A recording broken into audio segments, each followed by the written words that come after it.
Okay, I get this question or a variation of this question a lot. So I want to create one video that answers all of the checking account questions that I can pin to the top of my page. So I have 3 checking accounts. They are with 2 different banks, but only because I've had my Wells Fargo account since I was in high school and I have some anxiety about letting it go. So I keep that account. Also, my other 2 accounts are with Ally Bank. Ally is an online bank. I love them. They have great customer service. They don't really charge any fees.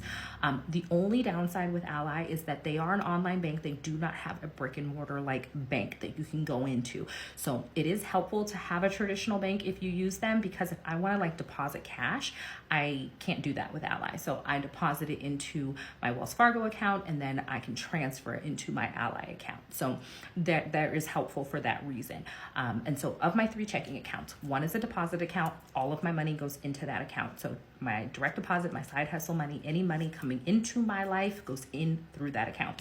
I have a bill pay account.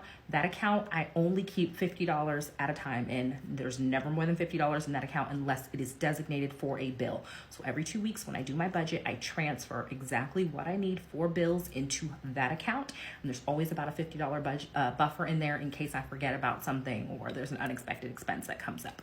And then my 3rd account, which I keep with my Wells Fargo, is my spending money account. That is the account that I use for gas, groceries, if I give my son money, day-to-day spending. That spending actually goes on a credit card so that I can get the points, and then I use that Wells Fargo account to pay that credit card, and I pay that credit card every Friday.